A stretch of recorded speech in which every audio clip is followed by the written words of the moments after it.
Hello, everyone. I'm currently in a difficult situation, and I'm unsure if I'm making the right decisions. By the way, this is my first post here, so please forgive me if I miss any details. Feel free to ask for more information. Let me share my current situation. I'm a 25-year-old male, and I've been in a relationship with my wife, who is 27 years old, for 8.5 years. Last August, during our trip to the USA, I proposed to her. We legally got married 10 weeks ago, had a church ceremony 5 weeks ago, and went on our honeymoon 2 weeks after that. During our honeymoon, I noticed something unusual for the first time. She was constantly texting on her phone and tried to hide it or turn off the display whenever I glanced at it to see who she was talking to. When I asked, she claimed she was texting her friends or her sister. This made me suspicious, and in the beginning of the second week, I decided to check her phone while she was asleep. It was the first time I had ever felt the need to do this because I had always trusted her. To my shock, I discovered that the woman I believed loved me, the one I had married just a month prior, was cheating on me with someone else, a 39-year-old man. He works as a cook where she is employed, so they see each other daily during the week. We still had to stay together for the rest of the week and our flight home during our honeymoon, so I didn't confront her about it at that time because I didn't want to have a fight while on our honeymoon. I have no idea how I managed to hold it in. After further investigation when we returned home, I found out that their relationship had begun at the end of November last year, which was after our engagement but well before our wedding. I don't understand why she didn't mention this to me earlier when we had plenty of time to cancel our wedding. Somehow, I didn't catch on until it was too late. I haven't talked to my wife about this yet, so she doesn't know that I'm aware of her affair. However, I think she might suspect that I'm suspicious of something. We still have tasks left, like selecting our wedding photos for the album and writing thank you letters for the gifts we received, which is why I haven't brought up this issue until now. But I'm feeling really tormented inside, and I need to address this situation. I'm currently looking into whether I can legally remove her from our house. We rented it together, and both our names are on the contract, and whether our wedding can be annulled or if I need to go through a divorce process. Here's an important detail. The other guy is separated from his wife and has 2 teenage children. He's not getting a divorce right now because they have some outstanding loans to repay. Additionally, they frequently express their love for each other and a desire to be together fully, but they can't do so at the moment. From what I know, their plan involves my wife having children with me, since the other guy already has some, and then, when he's ready, either divorced or otherwise, they will pursue a relationship together. My dilemma is that I feel guilty for contemplating divorce less than 2 months after our wedding, especially after the big celebration and all the gifts we received. However, I can't continue living like this. I'm not sure what I'm expecting from you all, maybe just confirmation that I'm making the right choice by leaving her and seeking a divorce. Thank you for any advice or insights you can provide. Best regards. Update. I'm planning to speak with our office lawyer today to see if they have any information on this matter. If they don't, I'll contact a specific lawyer to get some advice on how to proceed. Regarding our financial situation, neither of us is wealthy. We're both doing okay. If she worked full-time like I do, she currently works 75% due to her employer's restrictions, she would actually earn more than me. My parents, on the other hand, are reasonably well off, but not excessively so. I guess you could say they're upper middle class. However, everything I owned before our marriage remains mine, and everything she owned before our marriage remains hers. Anything acquired or purchased after our marriage will be divided. She also won't inherit anything from my parents because it's my right to receive it, and this was the case before we got married. Update 1. I've discussed the matter with the lawyer in our office who doesn't have much knowledge about it. They provided me with contact information for someone who should be able to assist me. I'm planning to call them today or tomorrow and arrange a meeting as soon as possible. I'll keep you all updated on how things progress. Thanks to everyone for your support in the meantime. Update 2. I've spoken with the lawyer and she needs to research whether having another relationship is sufficient grounds for annulling the marriage. In all her years of handling divorces, it's the first time someone has contacted her so soon after getting married, and she expressed her sympathy for my situation. However, she's looking into it and will inform me of the available options in a few days. I'll keep you posted once she gets back to me. Update 3. I have up to 6 months from the marriage to initiate an annulment, so I have some time to talk to the priest and explore the possibility of annulling the wedding in the church. I plan to focus on my upcoming school exams over the next 2 weeks and then discuss this matter with my wife calmly. The challenge is figuring out how to start this conversation with her without making it sound harsh, like, "Hey, I know you're cheating on me." Update 4. I've had a discussion with our priest, and it turns out he can also initiate an annulment process. However, he suggested that I first talk to my wife about it, without immediately jumping to divorce. He wants her to decide whether she wants to stay with me or not. I'm unsure about giving her that choice because I'm not sure I can ever trust her again. The tricky part is figuring out how to begin this conversation with her. I know there's no perfect moment, but perhaps you can provide some advice. What should I say? What should I avoid saying? The priest advised me not to focus on her faults, but instead express how my feelings are hurt and how our marriage feels strained. I shouldn't bring up forgiveness, but should offer my help. I should provide enough information so she understands that I'm aware of her cheating, but I shouldn't reveal too much. It's probably better to consult my lawyer first to understand the next steps and discuss the house we're renting together. The contract has both our names, and only then have the conversation with my wife. Hello everyone, a lot has transpired since my last post. Previously, I inquired about whether I should address the issue or proceed with divorce or annulment. I provided updates regarding my conversations with a lawyer, who informed me that I could request an annulment within 6 months of marriage. However, since cheating isn't explicitly mentioned in the law as grounds for annulment, she couldn't guarantee a 100% success rate for annulment.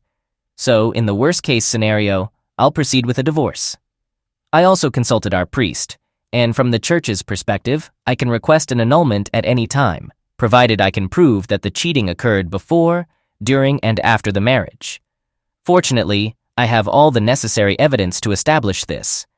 When I confided in my friends, they unanimously recommended that I ask her to leave my home immediately. Consequently, after gathering all the requisite information, I confronted my wife about this matter 3 weeks ago. Our conversation was filled with tears, some raised voices, although I managed to remain composed, and we discussed a multitude of issues in the subsequent days. We even spent a weekend away together to address everything privately. In summary, she doesn't have a clear reason for why she cheated on me. It just happened. She didn't bring it up earlier because she feared my reaction, thinking I might get angry, leave her alone, and go away, which raises the question of what she expected to happen when I found out after we got married. She assured me that she still loves me. So I asked her to figure out what she truly wants, and what she's willing to do to salvage our marriage. Depending on her decision, I would then determine whether I wanted to give it another shot with her or not, although I was already about 90% inclined to leave her. After a week, I still hadn't received a clear answer from her about whether she wanted me or the other guy, so I made the decision for both of us. If she couldn't decide between her husband and her lover within less than 3 months of marriage, then I could certainly decide whether I wanted to spend my life with her or not. 2 weeks ago, we mutually agreed to end our relationship. The unfortunate part is that during this whole time, she didn't ask me once to stay. She was sad about me leaving, but I think she was also happy about the prospect of pursuing a relationship with the other guy. Last week, I disclosed the entire situation to my parents and brothers. They were all saddened by the news, but understood the situation and agreed that it's the best decision for me. On the same day, my wife also informed her parents, and they asked her to leave their home. She had to stay with some friends temporarily, but has since rented an apartment and is in the process of moving her belongings out of my house. In 10 days, I'll be meeting with the lawyer to initiate the process for an annulment of our marriage. I also need to give the priest an update that my wife has moved out of my house and then request the annulment through the church. At this point, I'm at a loss for words. My marriage didn't even last 3 months, and it seems my wife was almost relieved to part ways. So I feel there's nothing more to be said. I realize that I still need some time to heal from all of this, but things are slowly improving. I'm getting accustomed to being on my own and handling all the household responsibilities. I appreciate your support. Now, I have to start over with my life, and I hope to find someone who truly loves me one day. Story 2. I'm a 22-year-old guy, and I have suspicions about something going on between my girlfriend, Alexis, 22, female, and my friend, Derek, 21, male. We all live together, and sometimes I wonder if I'm just imagining things. The 4 of us attended the same university, and our apartment, which Alexis and our mutual friend Brooke 22, female, originally leased, is large and expensive. Initially, there were supposed to be 3 girls living here, but the third person backed out suddenly. Although they planned to move to a cheaper place, they had invested a lot in this apartment and didn't want to leave. When my lease ended 6 months ago, I suggested moving in to split the rent and utilities 3 ways, as I was already staying over frequently.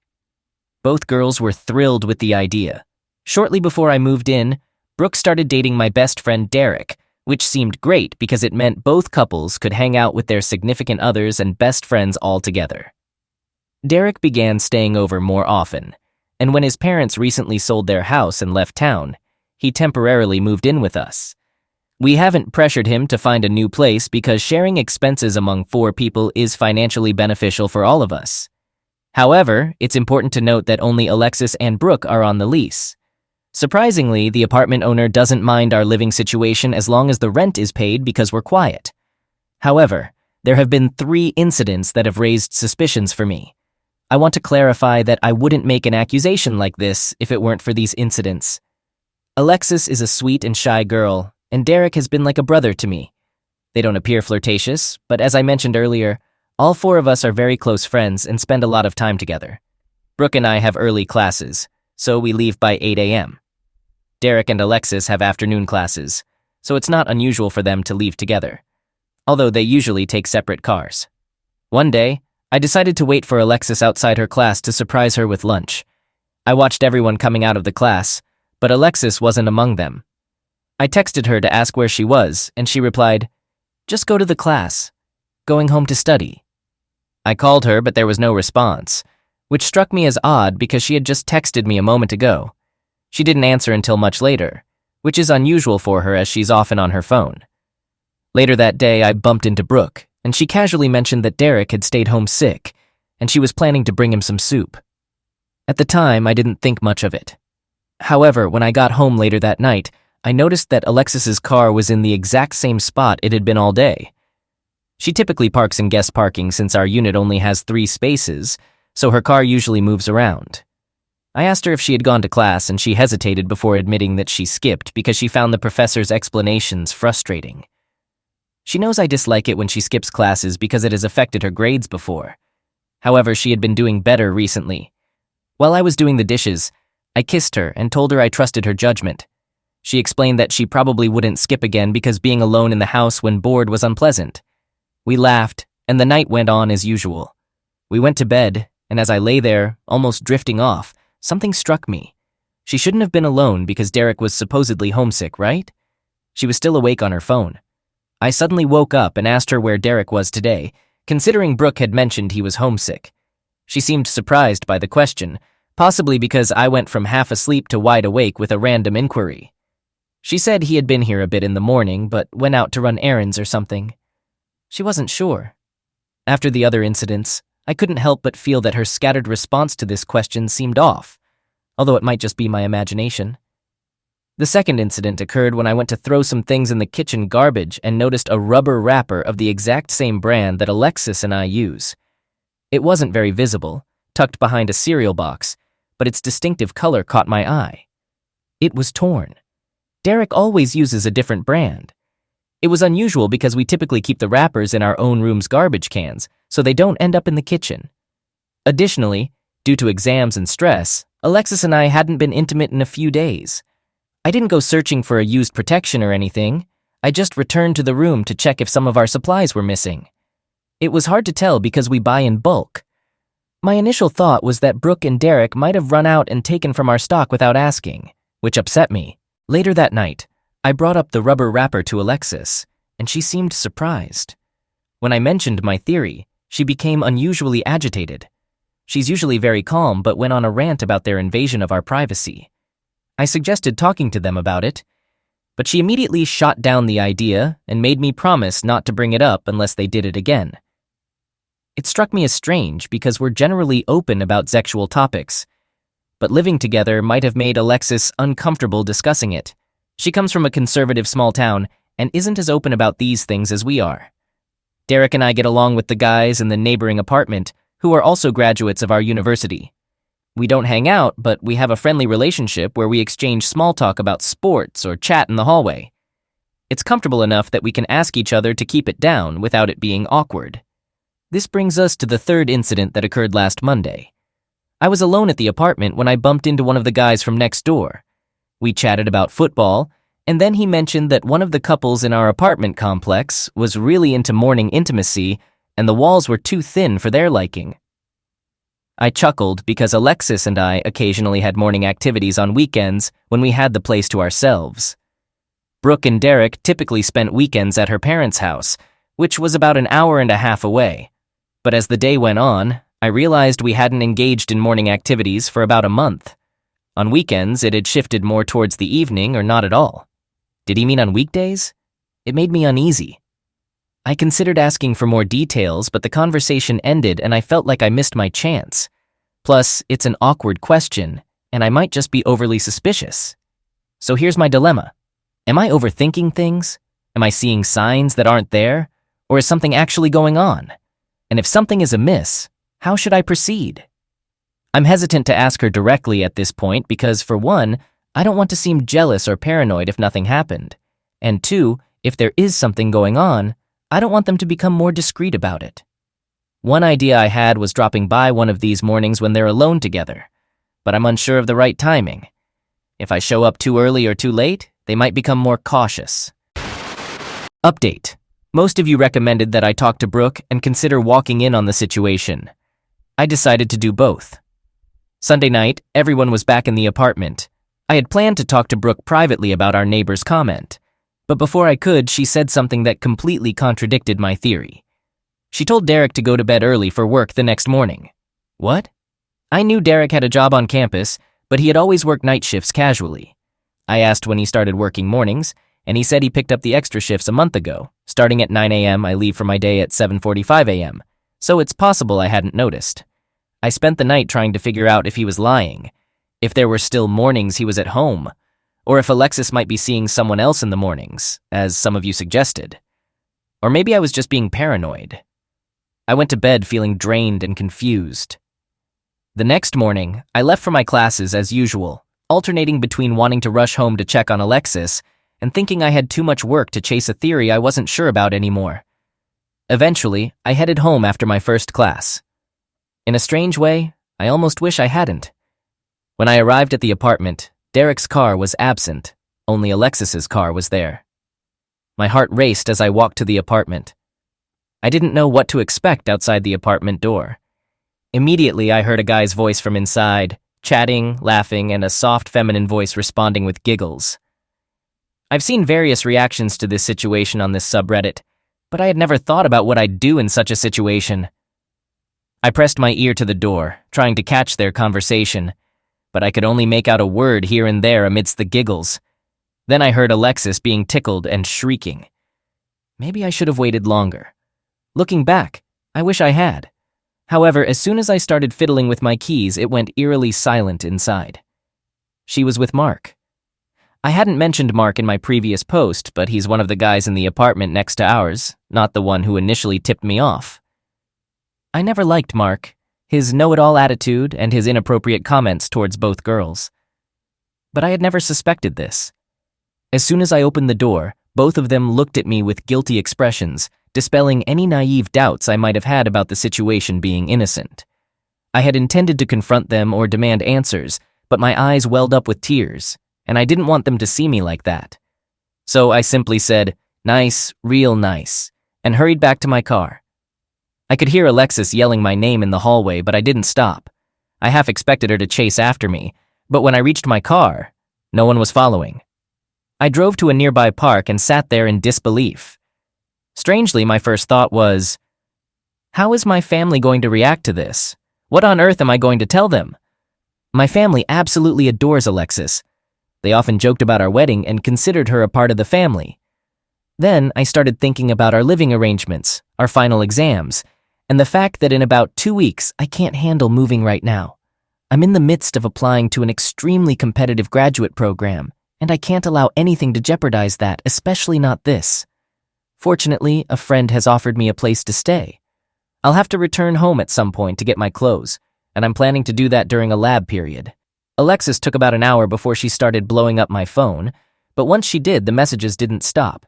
She initially asked me to come home so she could explain, even before I had a chance to respond.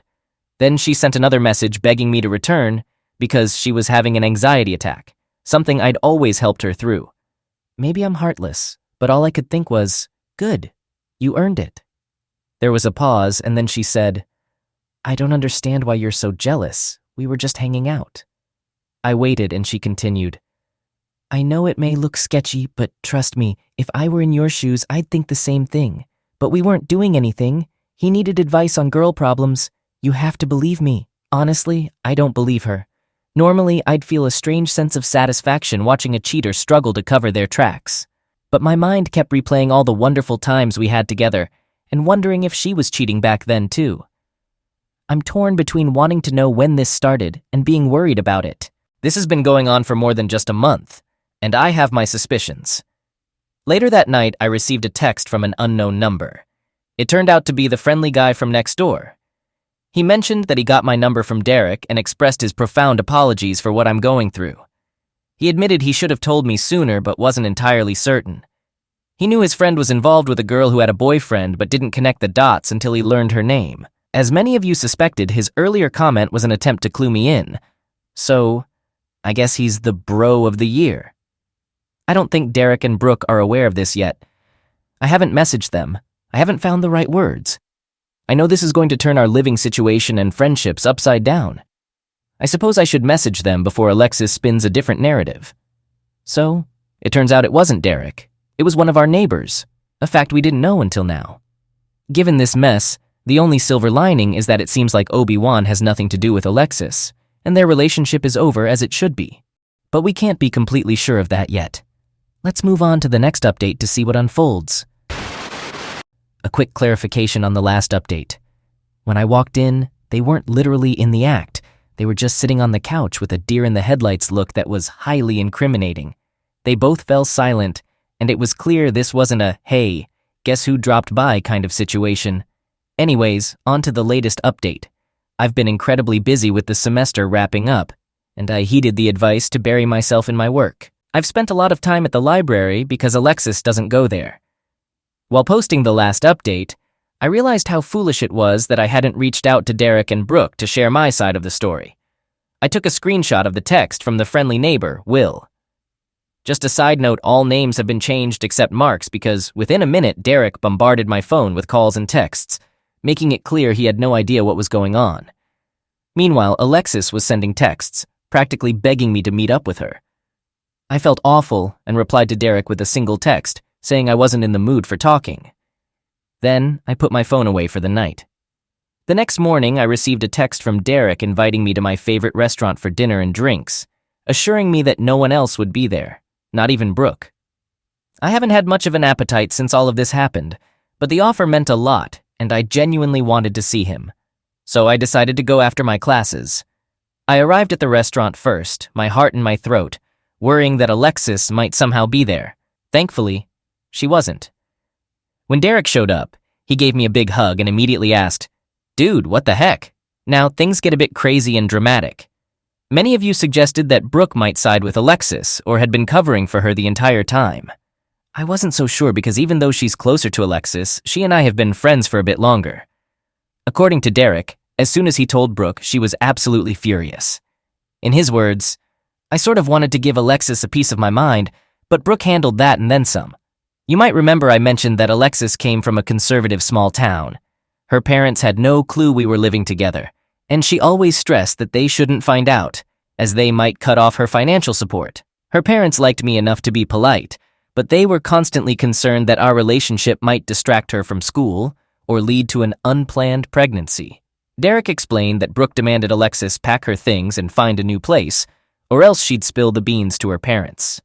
Derek mentioned that later that night, he heard Alexis crying in the living room while hanging a sweater I had left behind. She was wailing about her life being over when Brooke emerged from her bedroom and said, "Well, maybe you shouldn't have left Mark then." It's kind of funny to imagine that moment. Brooke has always been a no-nonsense girl with a hot temper, but I certainly didn't expect her to react this way. It was incredibly touching that she took cheating so seriously during that dinner. All my worries about losing my friends were completely washed away, and I managed to eat a few pieces of sushi. When we left dinner, Derek offered to let me know when Alexis was gone so I could move back in. I declined his offer for a few reasons. Firstly, even if she does move out, everything in that apartment reminds me of her, from Derek and Brooke to Alexis and Mark, and I don't really want to sleep in it.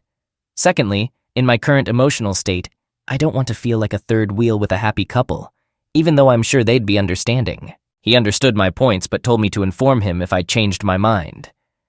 It seems like Brooke and Alexis's friendship is pretty much over. This week has been quite uneventful, but I've had to avoid Alexis. Fortunately, I'm in an undergraduate program with only 60 students. I asked 2 friends to keep an eye out for her after sharing the story and started showing up to class at the last minute. To my knowledge, she only waited outside one of my classes. I received a text saying she had been spotted in front of that classroom, and it mentioned, "Waterworks are in progress. Proceed with caution." I ended up skipping that class because I wasn't sure if she would leave, and I really didn't want to risk an uncomfortable encounter. Later that night, she sent me a lengthy Facebook message explaining everything from the beginning, and it made me feel sick reading it. I thought about not reading it, but once I opened it, I couldn't stop. She mentioned that he had been flirty with her in the halls, and she tried to be friendly in return, but it might have seemed like flirting because he kissed her mid-sentence. At one point, she expressed guilt for inadvertently leading him on, which made it difficult for her to reject his advances. She mentioned that it had happened only 3 times, and she hated it. She stated she was going to end it. During the conversation I walked in on, she expressed understanding if I needed time and space, and she said she would do anything to make it right. She offered to treat me like a king, assuring me I'd never have to cook, clean, or do my laundry again. She wanted full access to her phone and passwords, even suggesting we install Life 360, an app to track her location through her phone. She wanted me to cut off all contact with Mark and her male friends, just to be safe, I suppose. She offered makeup Zex whenever I wanted. Does that sound like a healthy relationship to you? I didn't respond. Part of me wanted to keep her on Facebook and watch the drama unfold.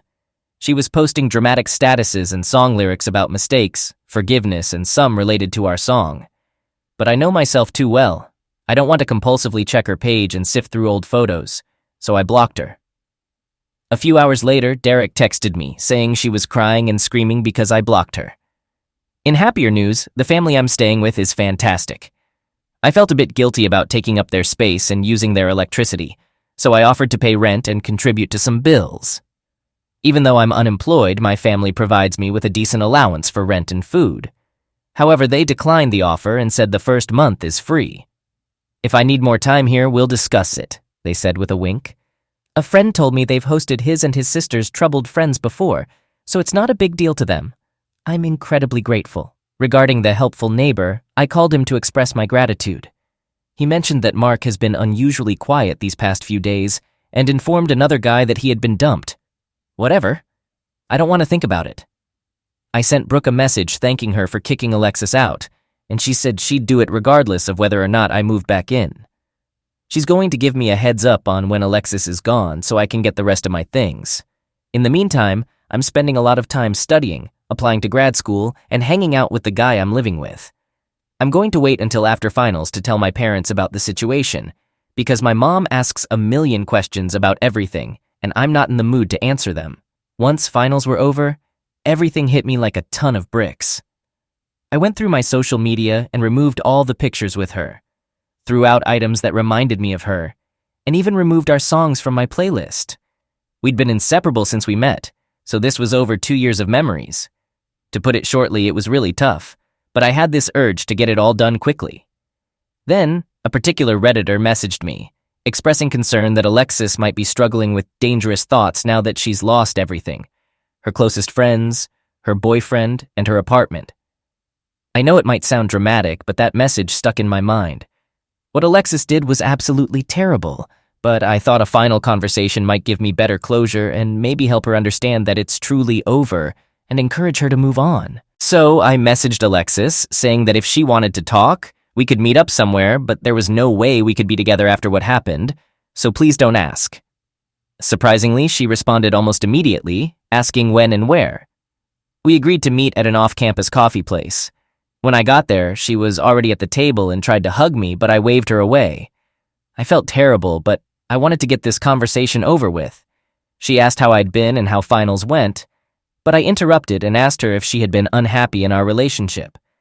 Her eyes widened, and she repeatedly said, "No, no, no," before falling silent.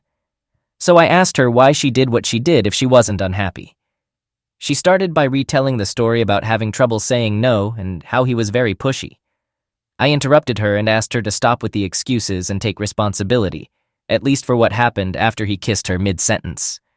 But having sex 3 times? No way. She looked down, shrugged, and admitted, "You're right, I know." She began tearing up, apologizing and saying how sorry she was. Then she asked if there was any chance we could get back together, which I somewhat expected even though I told her not to. I just shook my head. I suggested she could continue living with Derek and Brooke if she wanted to, but she declined and said she already had plans to move in with another girlfriend. From there, the conversation became circular, with them trying to explain her actions as difficulties in turning down guys due to her fear of being seen as unfriendly, and me trying to get her to admit that excuse was nonsense.